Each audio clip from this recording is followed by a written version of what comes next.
ఈ రోజు ఒక పవిత్రమైన దినోత్సవం.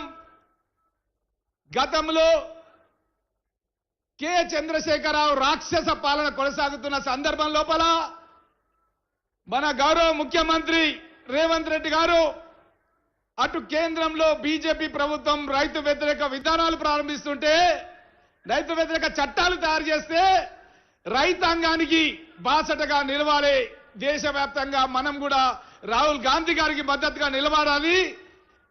మన అచ్చంపేట నుంచి ఒక పాదయాత్ర ప్రారంభించిండు. అది రాహుల్ గాంధీ గారి యొక్క అడుగుజాడల్లో నడుస్తూ ఆ యొక్క పాదయాత్రను ఆ రోజు ప్రారంభించడం జరిగింది. ఈ యొక్క పాదయాత్రకు దేశవ్యాప్తంగా రైతు సంఘాల నుంచి వచ్చినటువంటి వ్యతిరేకత మూలంగా ఆ రోజు ఉన్నటువంటి బీజేపీ ప్రభుత్వం ఆ రైతు వ్యతిరేక నల్ల చట్టాలను కూడా వాళ్ళు వాపసు తీసుకోవడంలో మన రాష్ట్రం తరఫున మన వంతు పాత్ర కూడా మన గౌరవ ముఖ్యమంత్రి ఆ రోజు ప్రతిపక్షంలో ఉండి కూడా పోరాటం చేయడం జరిగిందన్న విషయాన్ని కూడా ఒకసారి ఈ రోజు ఫిబ్రవరి 7వ తేదీ గురించి మనమందరం కూడా గుర్తుపెట్టుకోవాలి చరిత్రలో అన్న విషయాన్ని కూడా తెలియజేస్తూ, అదేవిధంగా ముఖ్యంగా మన ప్రాంతం నుంచి గత 30 సంవత్సరాల నుంచి మన ప్రాంతం నుంచి ఎన్నో అభివృద్ధి కార్యక్రమాలు చేయాలని మన ప్రాంతంలో ఉన్నటువంటి ఈ నియోజకవర్గాల అభివృద్ధికి గత ప్రభుత్వాలు ఏదో విధంగా అడ్డుకట్ట వేయడం అన్నది మనం చూస్తున్నాం.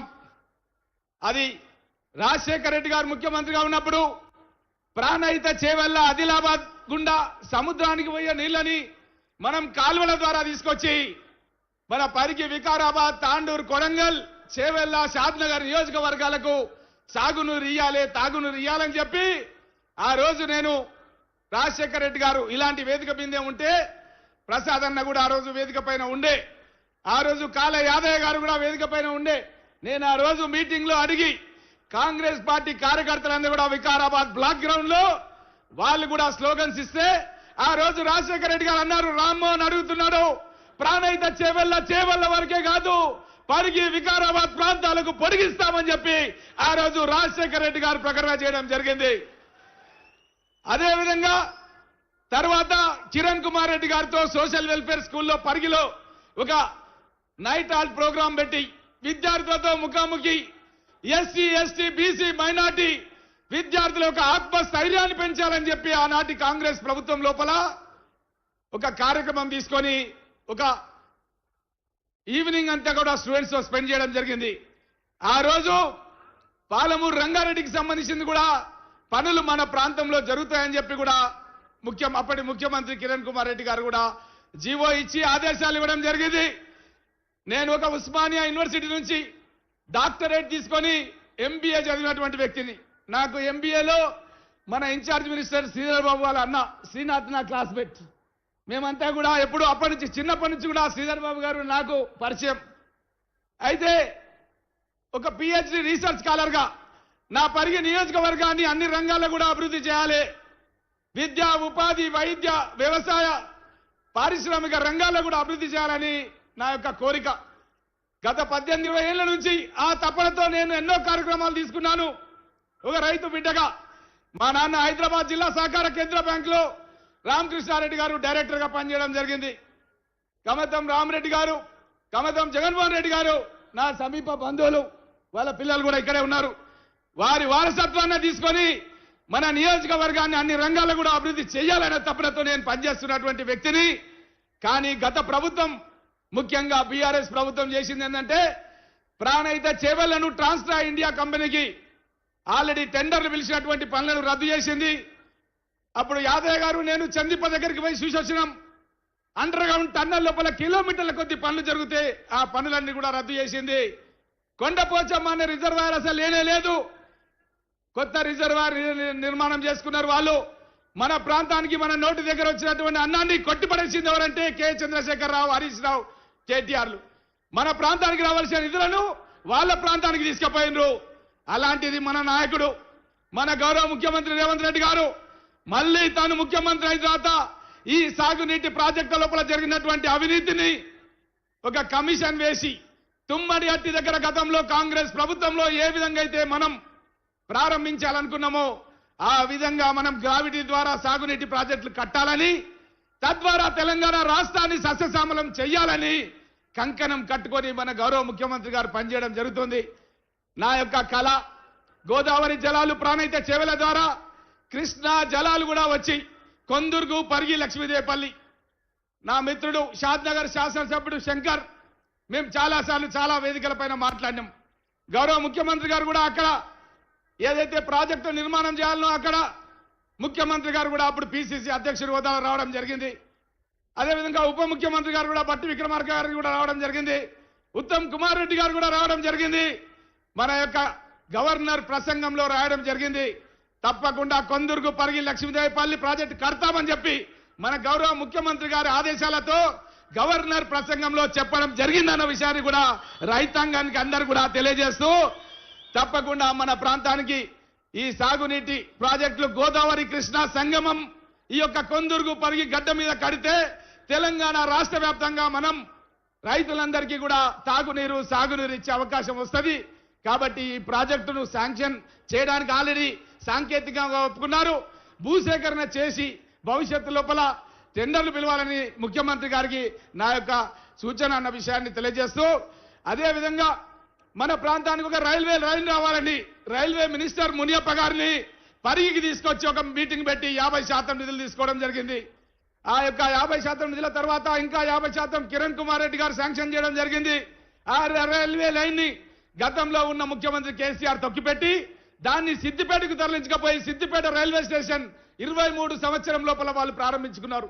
ఈ విధంగా మన ప్రాంతానికి తీరని ద్రోహం చేస్తే మన గౌరవ ముఖ్యమంత్రి రేవంత్ రెడ్డి గారు కేంద్ర ప్రభుత్వంతో మాట్లాడి, రైల్వే మినిస్టర్తో మాట్లాడి, ప్రధానమంత్రి నరేంద్ర మోడీతో మాట్లాడి మేం భూసేకరణ డబ్బులు మేము చెల్లిస్తామని 450 కోట్ల రూపాయలు రాష్ట్ర ప్రభుత్వ క్యాబినెట్ లో ఆమోదం చెప్పి కేంద్ర ప్రభుత్వానికి పంపిస్తే మొన్న రైల్వే బడ్జెట్ లోపల వాళ్ళు మనకు తీరని అన్యాయం చేయడం జరిగింది. కేంద్ర ప్రభుత్వం అన్న విషయాన్ని, బీజేపీ ప్రభుత్వం అన్న విషయాన్ని కూడా మీ దృష్టికి తెలియజేస్తూ తప్పకుండా బీజేపీ ప్రభుత్వం పైన పోరాటం చేసి మన యొక్క వికారాబాదు, పరిగి, కొడంగల్, నారాయణపేట్, మక్తల్ ఈ 5 నియోజకవర్గాలకు తప్పకుండా రైల్వే లైన్ తీసుకోవడానికి మన ముఖ్యమంత్రి గారు అహర్నిశలు పనిచేస్తున్నారన్న విషయాన్ని కూడా తెలియజేస్తూ అదేవిధంగా సాగునీటి విషయంలో కూడా ఇది పరిగిది ఒకటే కాదు, పరిగి, వికారాబాద్, తాండూరు, కొడంగల్, మన అదేవిధంగా షాద్నగర్, చేవెళ్ల నియోజకవర్గాలకు కూడా సాగునీరు ఇచ్చే ప్రాజెక్టు మన ప్రాంతంలో ప్రతి నియోజకవర్గంలో 300 నుంచి 500 చెరువులు ఉన్నాయి. ఈ చెరువులలో మనం నీళ్లు నింపేస్తే మన యాసంగి పంటకు నీళ్లు వస్తాయనే విషయాన్ని కూడా తెలియజేస్తూ అదేవిధంగా అప్పా జంక్షన్ నుంచి మన్నెగూడ వరకు 4 లైన్ల రహదారి, దానికి సంబంధించినటువంటి గ్రీన్ ట్రిబ్యునల్లో కేసు ఉంటే గతంలో పాలించినటువంటి మంత్రులు కానీ గతంలో పాలించిన ఎమ్మెల్యేలు కానీ ఎవరు కానీ దాన్ని పట్టించుకోకుంటే ఒకసారి నేను గౌరవ ముఖ్యమంత్రి గారు హెలికాప్టర్లో కొడంగల్కి పోతున్నప్పుడు మాటల మధ్యలో చర్చ వచ్చింది రోడ్డు గురించి. నేను ఈ విషయం గురించి మాట్లాడినప్పుడు నువ్వు వాళ్ళని తీసుకురా, ఎవరైతే గ్రీన్ ట్రిబ్యునల్లో కేసు వేసిర్రో వాళ్ళని తీసుకురా, మనం మాట్లాడి ఆ పరిష్కారం చేద్దామని చెప్పి గౌరవ ముఖ్యమంత్రి గారు చెప్పడం జరిగింది. తను చెప్పిన మాట ప్రకారం ఆ యొక్క గ్రీన్ ట్రిబ్యునల్లో వేసినటువంటి పర్యావరణవేత్తలు వేసిన కేసుని విత్డ్రా చేయించడం జరిగింది. ముఖ్యమంత్రి గారే వాళ్ళకి శాలువా కప్పి సన్మానం చేయడం జరిగింది. నేను అడుగుతున్నా ఈ బీఆర్ఎస్ నాయకులను, బీజేపీ నాయకులను, మీరు గత 15-20 ఏళ్ల నుంచి ఏం చేసిర్రు? ఈ యొక్క రోడ్డు గురించి ఏం చేసిర్రు? 300 మంది రైతులు ఆత్మహత్యలు, రైతులకు యాక్సిడెంట్స్ అయిపోయి చనిపోతే వాళ్ళ పిల్లలు కూడా దిక్కు దివనం లేక కొంతమంది ఆత్మహత్యలు చేసుకునే పరిస్థితి దాపరించింది. మా ముఖ్యమంత్రి గారు ప్రజల్లో ఉండే ముఖ్యమంత్రి, ప్రజల గురించి ఆలోచించే ముఖ్యమంత్రి కాబట్టే ఈ యొక్క సమస్యలపైన దృష్టి పెట్టి పరిష్కారం చేయడం జరిగిందన్న విషయాన్ని కూడా తెలియజేస్తూ ఈ రైల్వే లైన్ కూడా తప్పకుండా భవిష్యత్తు లోపల సాధిస్తాం. అదేవిధంగా మన్నెగూడ నుంచి రావులపల్లి కూడా కేంద్ర ప్రభుత్వంతో మాట్లాడి, నేషనల్ హైవే అథారిటీతో మాట్లాడి ఒక మంచి డిపిఆర్ కూడా శాంక్షన్ చేయించడం జరిగింది. తొందరలోనే టెండర్లు పిలిచి మన్నెగూడ నుంచి మన కొడంగల్ బార్డర్ లో ఉన్నటువంటి రావులపల్లి కూడా మనకు 4 లైన్ల రహదారి పూర్తి అవుతుంది. అదేవిధంగా గౌరవ ముఖ్యమంత్రి గారు ఒక రేడియల్ రోడ్డు కూడా మనకున్నటువంటి ఓఆర్ఆర్ నుంచి మన పరిగి మండలం గుండా, దోమ మండలం గుండా ఉన్నటువంటి ఆర్ఎన్బి రోడ్స్ అన్ని కూడా మైలారం దగ్గర, దిర్సంపల్లి దగ్గర అన్ని కూడా బ్రిడ్జ్ కూడా వచ్చి మన ప్రాంత వాసులు హైదరాబాద్ పోవాలంటే 40 నిమిషాలనే పరిగి నుంచి మనం ఔటర్ రింగ్ రోడ్ ఎక్కే విధంగా మన గౌరవ ముఖ్యమంత్రి రేవంత్ రెడ్డి గారు మనకు మంచి వరల్డ్ క్లాస్ రోడ్ శాంక్షన్ చేసినందుకు వారికి నేను ధన్యవాదాలు తెలియజేస్తున్నాను. ఇదే కాకుండా మన పరిగి నుంచి వికారాబాద్ పోవాలంటే 4 లైన్ల రహదారి శాంక్షన్ చేశారు ముఖ్యమంత్రి గారు. పరిగి నుంచి వికారాబాద్ కు 4 లైన్ల రహదారి, శరవేగంగా ఈ రోజు పనులు జరుగుతున్నాయి. ఎక్కడ చూసినా సరే బ్రిడ్జిలు కడుతున్నారు, ఎక్కడ చూసినా సరే జేసీబీలు టిప్పర్లు మీరు చూస్తున్నారు పరిగి నుంచి వికారాబాద్ కు. అదే విధంగా పరిగి నుంచి షాద్నగర్ కూడా దానికి 4 లైన్ల రహదారి శాంక్షన్ చేయడం జరిగింది. ఎక్కడ చూసినా పనులు జరుగుతున్నాయి. ఇదే కాకుండా మన లాల్పాడ్ నుంచి అంగడ్ చిట్టంపల్లి వరకు కూడా సింగిల్ రోడ్ ఉంటే డబల్ రోడ్ శాంక్షన్ చేపించి గౌరవ ముఖ్యమంత్రి గారు పనిచేపిస్తున్నారు. గడ్సింగాపూర్ నుంచి రంగారెడ్డిపల్లి వరకు సింగిల్ రోడ్ ఉంటే దాని డబల్ రోడ్ చేపించి దాని పనులు కూడా చేపిస్తున్నారు. ఈ విధంగా మన నియోజకవర్గంలో ఉన్న అన్ని రోడ్లను కూడా డబల్ రోడ్లు చేయడం, 4 లైన్ల రహదారులు చేయడం, అదే విధంగా రేడియల్ రోడ్ అనేది 6 లైన్ల రహదారి చేయడం, ఎక్కడైతే గ్రామాలు వస్తాయో ఆ గ్రామాల దగ్గర మనకు బ్రిడ్జిలు ఏర్పాటు చేయడం, అండర్ పాస్లు ఏర్పాటు చేయడం, లైటింగ్ ఏర్పాటు చేయడం. మన్నెగూడ నుంచి మనకు అప్ప జంక్షన్ వరకు 20 గ్రామాలు వస్తున్నాయి. ఆ 20 గ్రామాల దగ్గర కూడా అండర్ పాస్లు వస్తాయి, అక్కడ లైటింగ్ వస్తుంది. కాబట్టి ఈ విధంగా మన ప్రాంతానికి ఒక రీజనల్ రింగ్ రోడ్ కూడా ఇవ్వడం జరిగింది గౌరవ ముఖ్యమంత్రి గారు. మన రాకంచెర్ల నుంచి సంగారెడ్డి కానీ షాద్నగర్ నియోజకవర్గం గుండా ఇతర జిల్లాలకు పోవాల్సినటువంటి లారీలు కానీ ప్రయాణికులు కానీ బస్సులు కానీ హైదరాబాద్ రాకుండానే ఈ యొక్క రీజనల్ రింగ్ రోడ్ ద్వారా ప్రయాణం చేసే అవకాశం దొరికింది. ఈ విధంగా ఇప్పుడు మనం మాట్లాడుతున్నటువంటి ప్రాజెక్టుల యొక్క విలువ దగ్గర 60,000 కోట్ల రూపాయలు ఉంటాయి. ఈ 60,000 కోట్ల రూపాయలు మన దేశంలో మన రాష్ట్రంలో గతంలో ఏ ముఖ్యమంత్రి ఏ రాష్ట్రంలో ఏ నియోజకవర్గానికి ఏ జిల్లా కూడా ఇయ్యని విధంగా గౌరవ ముఖ్యమంత్రి రేవంత్ రెడ్డి గారు మన పరిగితో పాటు వికారాబాద్ జిల్లా రంగారెడ్డి జిల్లాలో ఉన్నటువంటి అన్ని నియోజకవర్గాలకు కూడా మేలయ్యే విధంగా ఇలాంటి మంచి పథకాలు తయారు చేసి రోజుకు 18 గంటలు కష్టపడి 8 లక్షల కోట్ల రూపాయల అప్పు కేసీఆర్ తయారు చేసి వారసత్వంగా మనకు అప్పచెప్పినా సరే ఈ రోజు అన్ని కార్యక్రమాలు చేస్తూ అన్ని అభివృద్ధి కార్యక్రమాలు తీసుకెళ్తూ 6 గ్యారెంటీలు అమలుపరుస్తూ పేదవాళ్ళందరూ కూడా ఇండ్లు కట్టాలని రోటీ కప్డా మకాన్ ఇందిరాగాంధీ గారి నినాదాన్ని స్ఫూర్తిగా తీసుకొని ప్రతి నియోజకవర్గంలో 3,500 ఇండ్లు కట్టించి ఆ ఇంట్లో ఉండే వాళ్లకు కరెంటు ఉచితంగా ఇచ్చి ఆ ఇంట్లో ఉండే వాళ్లకు సోనా మసూరి బియ్యం ఇచ్చి ఉచితంగా ఆ ఇంట్లో ఉండే వాళ్లకు రైతులు ఉంటే వాళ్ళ రుణమాఫీ 300 కోట్లు పరిగి నియోజకవర్గానికి అయింది. 25,000 కోట్లు రాష్ట్ర వ్యాప్తంగా మాఫీ చేసి అదే విధంగా రైతు భరోసా కింద 12,000 రూపాయల చొప్పున 3 సార్లు వేసి 4వ సారి కూడా తొందరలో వేయడానికి ముఖ్యమంత్రి గారు మొన్ననే ప్రకటన ఇవ్వడం జరిగింది. భూమి లేని నిరుపేదలకు కూడా ఇందిరమ్మ ఆత్మీయ భరోసా కింద 12,000 రూపాయలు ఇస్తున్నారు. మహిళా సోదరులు చాలా మంది ఉన్నారు ఇక్కడ. ఎవరైనా వెనకడికి ఎవరైనా ఒక మహిళ అప్పు చేసి సంఘంలో చనిపోతే దినాలు కాకముందే వసూలు చేయడానికి ఈ రోజు ఎవరు కూడా మీ దగ్గర రానియకుండా గౌరవ ముఖ్యమంత్రి గారు ఆదేశాలు ఇచ్చారు.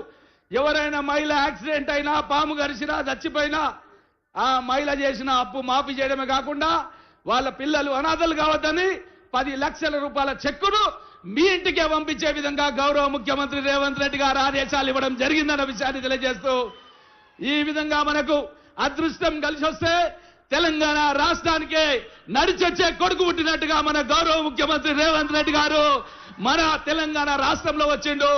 ఒక దుష్ట పాలన మనం చూస్తున్నాం. మన రాష్ట్రాన్ని అధోగతి పాలు తయారు చేసి 8 లక్షల కోట్ల రూపాయలు అప్పు చేసి ఈ అవినీతితో కూడిన డబ్బుని విదేశాల్లో దాచుకొని మన రాష్ట్రాన్ని బికారు చేసే ప్రయత్నం చేస్తే మన రాష్ట్రంలో 70,000 ఉద్యోగాలు ఇవ్వడం జరిగింది. గౌరవ ముఖ్యమంత్రి గారు వచ్చిన తర్వాత మన ప్రాంతంలో దళిత సోదరి ఈరోజు మేడ్చల్లో సబ్ రిజిస్ట్రార్ గా మోనికా అని పనిచేస్తుంది. అదేవిధంగా మారుతి అనే బీసీ అబ్బాయి గ్రూప్ 1 పరీక్షలు ముఖ్యమంత్రి గారు పెట్టడం మూలంగా మున్సిపల్ కమిషనర్ గా ఉద్యోగం చేస్తున్నాడు.